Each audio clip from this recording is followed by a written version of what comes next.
Everyone, good afternoon, and welcome to the Lenten Lunch and Speaker Series. My name is Charlie Dupree, and I am the Rector of St. Paul's. Since COVID, St. Paul's has been hard at work redefining and honing and clarifying who we are and what we value. What are we committed to? We are committed to racial justice, transformative and relevant worship, embracing and caring for all ages, being a spiritual center for downtown, and we are committed to progressive Christian thinking. And I think it's particularly important in this time and space to claim that last one, which is what we are here to do today. As we begin the 104th year of this series, welcome. Lent is a time for coming together. And since 1921, the St. Paul's Lenten Lunch and Speaker Series has brought the Richmond community together. The goals have remained the same: to enjoy delicious food, to cultivate relationships, and to explore timely topics related to spirituality in our common life. 50 years ago, the Episcopal Church ordained its first female clergy, and the 2025 Lenten series celebrates this hallmark event. Each week, a female faith leader will talk about their experiences of serving as leaders in faith communities. We'll hear the voices of women who have been called to shape the spiritual landscape of their own communities. We'll hear their moments of celebration and their moments of frustration. So as you take a moment to silence your cell phones, I mentioned that there is a collection plate in the back, and any monies collected will help to defray expenses associated with this series. Our speakers today are the Reverends Jan Brown and Lauren McDonald. They are engaged in fascinating, important, beatific ministries based out of Williamsburg. And I can't wait to hear more of their story. So please help me welcome Jan and Lauren.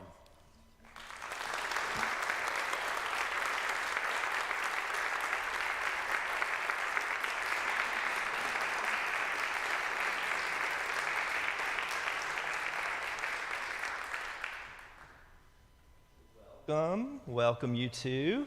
Are we good? On? On. Very good. On.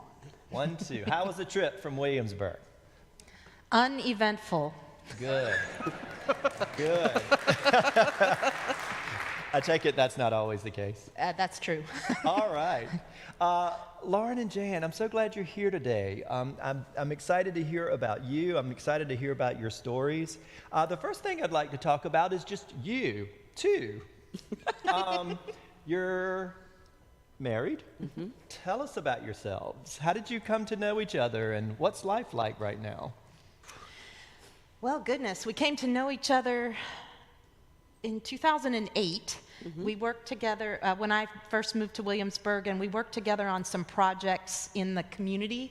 So particularly a literacy program where Jan at SpiritWorks provided the people, Literacy for Life provided the learning piece, and the Hickory Neck Church provided the meals and the tutors. And so we got to working, and then we started doing women's spirituality stuff at the church, and then we started dating, and then we got married on January 1st, 2021 with 25 people because it was a pandemic. So, and we had a reception on Zoom. Yeah. Wow. Well, we now have... Was cheaper? Thankfully, yes. Jan was pleased about Fewer that. germs could pass. Okay. Well, we also now have 2 children. We have Gracie, who's 2, and Jackson, who is 3. So we just adopted both of them at the end of the year last year. Wow. Well, congratulations. Wow. Beautiful. Not because we thought we were going to be doing that. Just Yeah. Well, let's talk about the ordination process for you two. Lauren, you're a priest, and Jan, you're a deacon. Correct. Those are two different orders of ministry in the Episcopal Church. You know, last week we had a bishop. That's a different order as well. We're not going to get into all that. That'll take forever. But I'm just interested, how did being a woman or being a gay woman play out in your ordination process? Did you meet with resistance? Was it always easy? Well, you know, I didn't know until I was about 30. I started to discern. And I think part of that's because it was never modeled. I mean, I didn't grow up with female clergy. So it wasn't like I was feeling I couldn't do it. I just didn't consider it. That was for like boring white guys. Right. I went to Sewanee undergrad, the Episcopal College. I told Lauren beforehand she could take us anywhere today. But when I was at Sewanee, which also has a seminary, I had no interest in the seminary because, again, and then it seemed like they were always old. It was like boring old white guys, and no offense, because Sure. None taken. But I was a theater major, and it just didn't occur to me. However, I also sang in the university choir and was in church more than I had ever been in my life. I grew up Episcopalian, and then I started discerning after a trip to the Holy Land about becoming a priest. And I really didn't run into any issues except for one priest who was serving in my Georgia diocese where I was from, who did start to, I interviewed a bunch of clergy in my process, and I asked him about, you know, what advice would he give to someone discerning and all, and he said, well, you know, Jesus wasn't a woman, and That's a the brilliant disciples statement. weren't women, and I was like, yes, but what about your call, and how did you know, and he was like, and you're probably going to get some real pushback. You know, but and it didn't occur to me till after that. I was like, oh, I don't think he approved. Yeah. But he had no say in it. So Well, of other course- than that, I mostly had encouragement to do it. But isn't it, it's very dismantling to even hear that. I mean, Yeah. even today as I move around in spaces, and of course I think everybody thinks like me. But when you encounter somebody that's just so ridiculously, I don't know, and you're like, wow, I forgot. Well, and that was my grandfather. My grandfather was completely opposed to women's ordination, would not take communion from women chalice bearers, was opposed to women lay readers Really? until my mom became one. And then we have this lovely picture of the two of them together in their vestments. Okay. And my mom apparently said to him when I was like 7 or something, well, what if Lauren decides she wants to be a priest? And I didn't even know that story until I was in the process. I had no idea that she had said that because I had no idea I wanted to be a priest. But yeah. Jan, what's a little bit about your story, your discernment journey? Very, very, very different. I think for me, I kind of backed into it. I came to the Episcopal Church. My father was in the military, and so we went to all kinds of different Protestant churches on military installations. And I think that it finally kind of, Episcopalianism began to appeal to me when I was a cadet at the military academy. Because at the time, the West Point Chapel, and I think still is, but then it was an Episcopal church. And so that was my introduction. I mean, certainly they were only white people and white men. And but so was the military academy. So the whole culture really that I was brought up in. And sometimes I, used to kid my dad about, he told us that we could do and be and serve in any way that we desired. And so my brothers and I often talk about that as a disservice because we actually believed it. And so when we would encounter all kinds of objections, it was like, what's wrong with that person? No, I mean, so that's how I have been reared to think that something's wrong with you if, And it's been interesting because I have through the years. I mean, my classic story is a Bruton story, and this gentleman, Bruton Parish in. Okay, that's Episcopal speak, y'all. Bruton, everybody. Bruton Parish. This gentleman, older white gentleman, said to me, he said, "You know, I really tried to hate you," and I thought, "Huh, okay." But because he you were a didn't. woman? I think it's any number of, but certainly being a woman was part of it. But I mean, all of the things that I represent. And so, but yeah, I remember one time coming to Hickory Neck early on, and General Convention had been happening. And so just getting to hear, it's like, wow, women are like, they can be ordained, and, you know, gosh, black people can do this. And then it was gay people, and it's like, huh, okay, I can do this. Wow. But your journey, your discernment began in the military. I think so. The seed had been planted. Okay. I think at the time it was more about military service. But then I discovered I can't kill anything, and I would have been a really bad soldier. Yeah. So, well, anything military is terrifying for me, so yeah, I can imagine how a call could arise out of that. All right, so I want to hear now about your ministries, and I think what is really interesting about what you bring is that most people think that ministry is like this, right? It's church, it's Sunday morning. The priests only work on Sunday mornings. Did you know that? And you have multiple vocations. It sounds like you are connected, you know, to a traditional church setting, right, on a Sunday morning and all of that. Jan, you're not. I want to hear, is that accurate? it is kind of accurate, but I'll talk about it. But I want to hear about SpiritWorks, the SpiritWorks Foundation. Can you in general say what it is that you do and what your mission is? Sure. So SpiritWorks is what's called a recovery community organization. We're a 501c3, so we were in the community, incorporated before I had any church stuff. One time somebody came out, one of the priests from our diocese came, and she said, "This is first century church," and I was offended because this was not church. Today, I'm okay with it being first century church. And I mean, our mission and now our ministry. What did she mean by that? I think she meant that we took care of each other, we look out for each other, we're really a family, extended community, and SpiritWorks, you mean? yes, we're in each other's business, we're honest.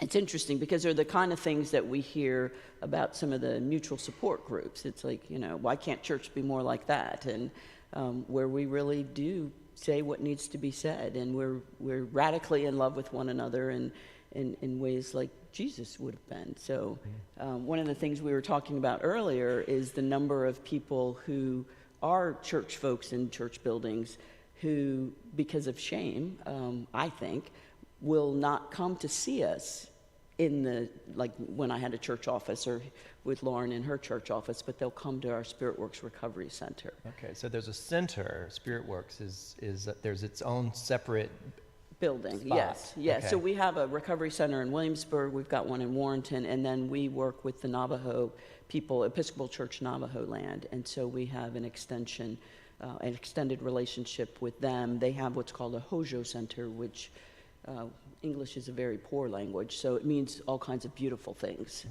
for them. And how did you get connected to that particular ministry? I used the word very intentionally in my introduction, beatific. In Beatitudes, blessed are. So what called you to that particular ministry? A former bishop, what's Dave's last name? Bishop Dave Works. Bishop Dave. Sure. He really recognized the needs of the Navajo people and asked me to come out and do some education. And it's been a long road because one of the big questions that they asked was, why should we trust you? All kinds of people have come out here and said that they were going to help us. And for me, it was more about... People in us, who is us? I'm trying to get context. Us would be good Christian people of all kinds of denominations who were going to change them, going to help them. I mean, I've gotten to hear some pretty amazing stories about people. I I mean, we've got one of the elders who was in a boarding school and cut her hair, and so the trust has taken a long time, and for good reason, right? And so I do a lot of work with their women. Women and family are their very, very sacred values, and it's tricky because I bump up against myself a lot. And so one of the things that we've done is really worked hard to follow their lead, and I think that has served us really, really well. So you're bumping up against cultures. Completely. And religious perspectives. Completely, yes. Okay. Yes. Well, and I'm not sure, did we get the mission out? Yeah. Our mission is to break the intergenerational cycle of addiction by equipping, educating, empowering, and celebrating individuals, families, faith communities on the journey from addiction to recovery and beyond. That's the sort of formal mission. But we work a lot with families. We work a lot with pregnant and parenting people and babies born into families with addiction.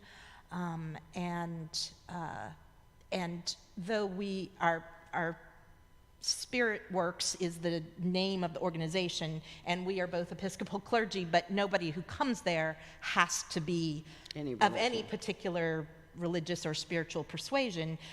We think that spirituality of some sort is very important on the journey to recovery, and so we want to support people on their path, whatever that might be. And if it happens to be they want to come to the things that we're doing, that's great too. Right. And so can you talk about, I know you can't, confidentiality and all that, but who comes to you? Like, who are... Oh goodness, we get people straight out of the criminal justice system. We get people straight out of addiction recovery treatment centers. We get lots of church folks who see us in church. I mean, I can stand up, be a guest preacher, mention SpiritWorks and addiction in some way, and I'll have people talk to me afterwards about their loved one or themselves, or I have 30 years, or my son, what should I do? And so it's a lot of word of mouth. We're a very small organization, so word of mouth is good for us because we go deep into people's lives and we walk with them as long as they want. But we'll get people even from our own church who won't come to see us at church, but will come to see us at SpiritWorks, where they feel like it's more confidential, and they can let their hair down a little bit and not have to be their church persona, which is hard for me because bridging both worlds, I want people to be themselves in church, but they don't always feel that they can. Right. Well, and a day in the life looks different, right? So this morning before we came here, we have a group of women who come on Wednesdays who are moms in recovery, and we allow them to bring their babies to the center if they would like, and that's an unusual practice, to be allowed to bring your children to meetings or to therapy or those kinds of things. And they come and they talk. I mean, their new topic is that nobody talked to them about having a C-section and being in recovery and all of the intersections that go along with that, because pain management and taking medication and being addicted to opioids is a thing. And so just giving them the space to be able to have those conversations. And as we were leaving, Lauren got to bless the baby because she's going to be having surgery on Friday. So, that was today. Yesterday, what did I do yesterday? I mean, every day, it's different. And do you think, we're here because we're celebrating women in spiritual spaces. Do you think there's something unusual about being women in the recovery community that might be different than being a male?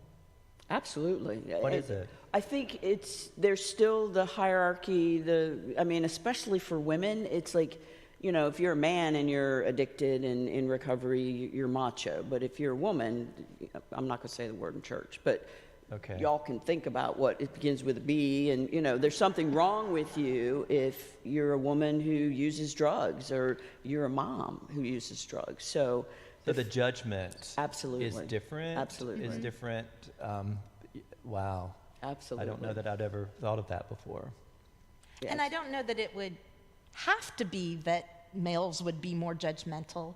I know that Jan particularly is not judgmental, and so when people come, they feel like they can share anything, and she's just like, okay, and we really are just there to love them, and to say, you know, we're here to hear your story, we're here to help you get to the next step you need to get to, that they lead. So we're not offering treatment, we're offering encouragement and guidance, and resources, but not from a here level. It's from a we're walking with you. Yeah. We're not even meeting you where you are. You've come in, and we're here to be with you. Yeah, and that's what you see on TV is, people come and they're a part of a course, and so this model is, would you say it's different or? It's completely different. Okay. And we say we're light on our feet, right? So when I first started SpiritWorks 20 years ago, it was mostly alcohol. Now it's opioids, and it's children who are growing up in households with addiction. I work with Sesame Street, and so one of the things that we've been working on at Sesame Street. What's Sesame Street? Oh, you The mean Sesame the Street. actual thing? What is I don't know if Sesame there's like a Street? special center or something. What?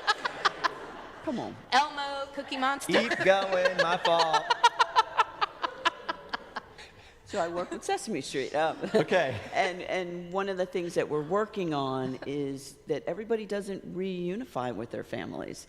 But that's historically how things are presented. And so we do a summer camp for children with parental addiction in cooperation with Province 3, where we bring kids from all over to be kids and to be with one another, and to have, they can participate in church or not, but the opportunity is really about that. As time has gone, most of them don't return to their families. They're in foster care, they're in kinship care, and so, we've danced right along with them, and Sesame Street has heard us say, you can't paint the beautiful picture because that's not what it looks like. And they've been very responsive. They've actually created a character whose mom was in rehab and she was in foster care. And Really? you gotta watch Sesame Street. Come on. Okay.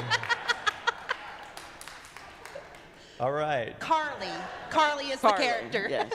Y'all know about this? Okay. All right. Okay. Well, I want to switch gears just a little bit. Does this work not break your heart? Some days, yeah, some days. I think one of the ones most recently, because of the interface with Child Protective Services and watching people be removed, and we do what we can. So we had a dad, he's been with us, 7 months now? And he was in treatment, and there's no treatment in the United States that will let a man with an infant in, so he was going to be forced to leave treatment, which we know would have meant he would have used and died. Can you repeat that? I want to make sure I'm hearing. There's no treatment center in the United States where a man can be with his infant. Okay. So he was either going to have to, no, he was going to have to leave. And somebody that we knew in the community reached out and said, I have this guy who wants to be a dad, and the gentleman called weeping because he knew what his outcome in life would be. His girlfriend is in jail and won't get out. We still don't know when. But we decided that we knew people who had been foster family before, and we reached out and we said, would you take this, would you be a host family is what we called. And we still do. And he's gotten out of treatment, and it's amazing. We're watching his daughter grow up. She's 7 months old now, and he's about to get a house. But none of those things would have happened had, one, the person who told me about him not told, and the gentleman not followed through. So we get a lot of, tomorrow I'll be going to a family meeting with somebody who's CPS involved, and I learned about level 1 CPS because they're going to remove her child. And so those are the harder ones. It's hard watching grown-ups blow their lives up, but it's even more difficult hearing some of the stories of these kids. I think it's both. There have been horrible, heartbreaking stories, and people who don't find recovery on this side of the grave. And then there have been people who we thought would not find recovery. We have sort of an adult adopted daughter who it really was my faith. I finally had to start saying, okay, God, I can't help her. I can't save her. I've got to trust that she's in your hands. And she is now doing amazingly well, lives in another state and is working at a treatment center. And so there's both the tragic stories, the heartbreaking stories, but there's also the resilience and watching people. I mean, I get inspired by the women coming out of jail or treatment who have nothing, and they're in a goals group, and it's like, my goal is to, get a job. My goal is to get my custody of my kids. My goal is, and I used to be like, oh, I don't want to do goals. I never get them. And then I watch these women. I'm like, they have nothing, and they're rebuilding their lives. And you know what? I can get some goals. Yeah. So I find them to be very inspiring as they work. And then of course, we're human, and life happens, and sometimes they slip back, and it's being able to say, you can always come back. And I think that's what people know about SpiritWorks, is that wherever they've gone, whether they're thriving and they want to come back and say, look at my car, I got a car, I come to my GED graduation, or whether it's, gosh, I used again and I don't know where to start and I'm embarrassed, and it's like, come on back. Or it's a parent who says, will you bury my child because they died from an overdose. Yeah. So we get it all. I'm still thinking about, what is it that's called you to this particular kind of ministry? I mean, you don't have to do this, so there must be something that pulls you in this direction. Can you name that? First? Well, for me, I was at, my first call was at a little church outside of Williamsburg, and meeting Jan, and having some people in my life in active addiction that was significantly affecting my life, and then coming to recognize that I am very codependent. And so getting into recovery for codependence myself, at the same time listening to myself week after week give sermons about we need to come out of the walls of this place and into the world, and that our ministry, Jesus didn't just call us to minister to ourselves, we need to minister into the world. And I was like, well, what am I doing? And so I felt called to be more of a community pastor. And at the same time, Jan was looking for someone to be on the staff. And that was before there was a us. Right. We're now partners and everything. But at the time, she hired me. And there are people that the church can't reach because we simply don't have the access. Mm-hmm. And because Jan has street cred with people, and can say, she can bring me in, and suddenly I'm okay. They trust her. If she trusts me, then they trust me. And so I get to go places that people, I've blessed babies in the family program where women who would otherwise be having babies in jail are living there, and I've gotten to go and baptize and bless babies there. Wow. Other people have come to our services. I've baptized adults, I've baptized children, and done funerals for people, and done remembrance services for a child who had died who never had a funeral. Mm-hmm. And sort of brought the family together to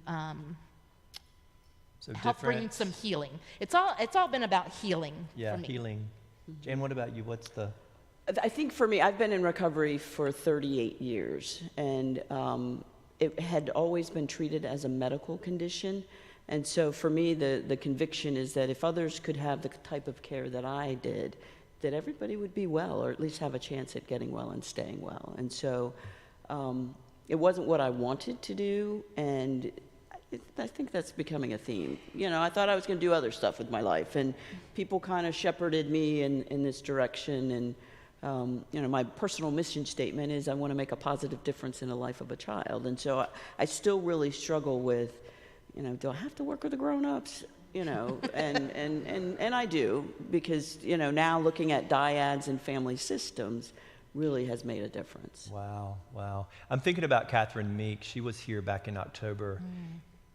That name, she, in her book, she writes, the question is, do you want to be made well? Mm-hmm. And that wellness piece just... I got to ask that last night to somebody. Mm-hmm. Wow. I wonder if you have any questions. I would like to take a few questions from the congregation here, if you have any. And I'm going to switch off here and turn on here. Oh, we got a hand. We got a couple hands. All right. And I will remind you that questions have question marks after them. Great if they are actually questions. Yes.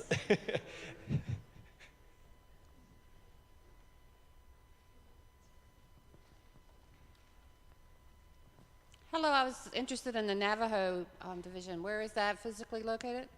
The Hojo Center is in New Mexico, in Farmington, New Mexico, but they bring people in from all of the different areas, so it's represented across Episcopal Church Navajo land, and now it's kind of funny to see some of the elders using Zoom. So we've been able to offer them different groups and things like that. But I usually go out 2 or 3 times a year and work with them. Yeah. Do y'all take insurance? We do not. So when I started SpiritWorks 20 years ago, I decided that we were going to take money off the table. People have paid a whole lot of money by the time they get to us, and so we don't charge any money, nor do we take insurance. Other questions? Oh, come on. Come on. Yeah. I'll repeat it. Do you take all ages? Like, what is your range of somebody walking in the door for help? Yeah, all ages. On your website, it mentions children, youth, adults. 2 days old. That's the youngest that we've ever had someone come in, was 2 days old. And we work with older people as well. I mean, one of the things that you have to work out when referring someone to treatment is where's the best treatment center going to be. You don't want to send a 70-year-old alcoholic to the treatment center with all the 20-year-old heroin users. And so being able to find out what their therapeutic mix is at the treatment center. And so it's sort of whoever finds us or God brings to us, which is kind of how our children came to us. When they come through the door, then we just figure out what they're going to need. Mm. Yeah, Beth.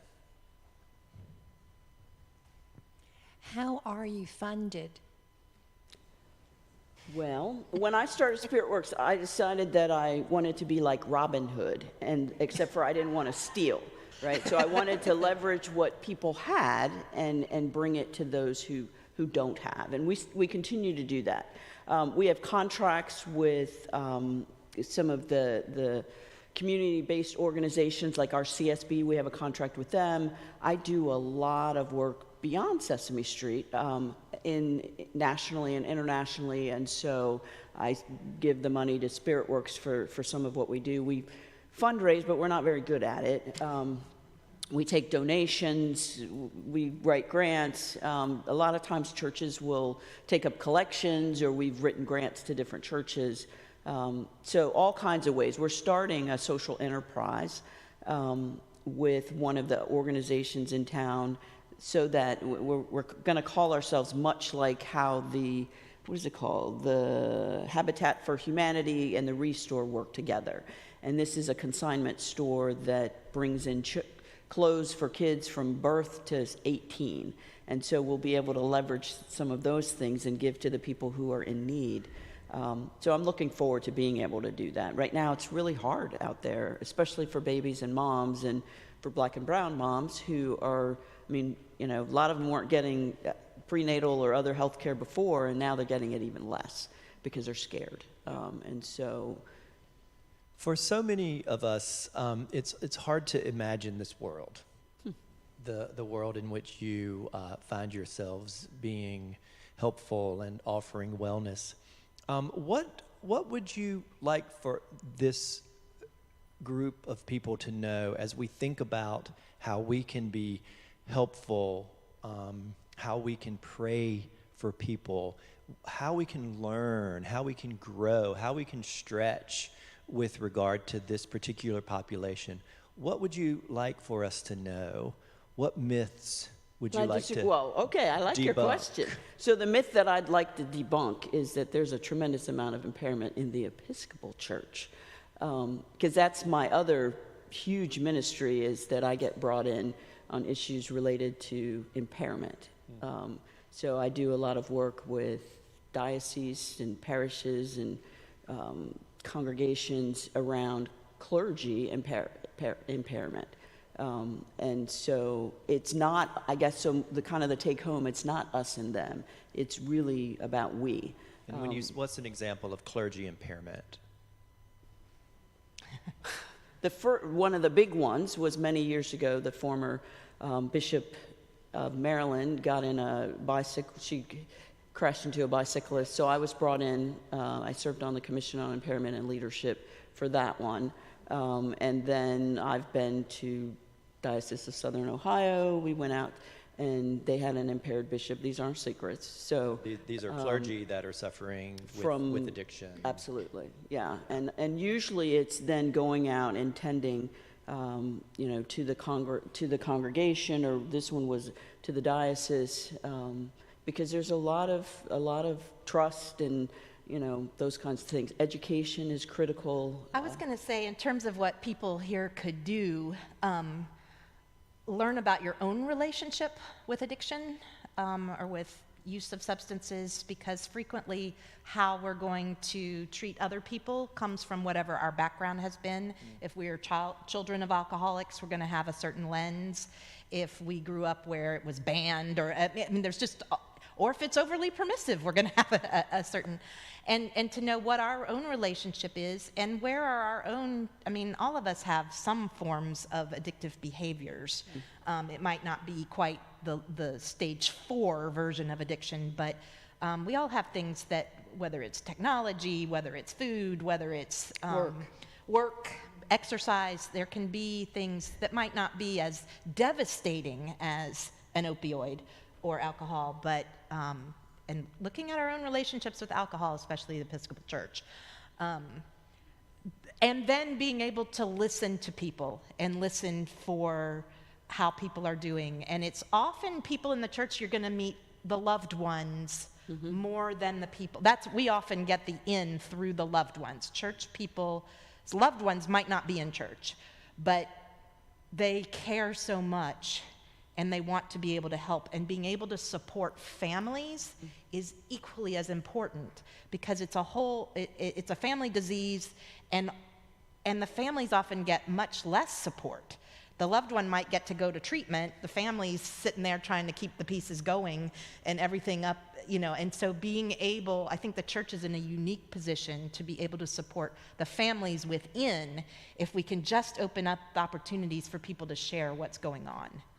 Yeah, one of the questions I got, because I work with chancellors too because of impairment, and one of the gifts that I was able to bring them was the question that we ask when I do any kind of training is, what were conversations like around your table growing up around alcohol and or drugs? Because that is the default position. Well, if you're not going to talk about it, it's because you didn't talk about it in your family.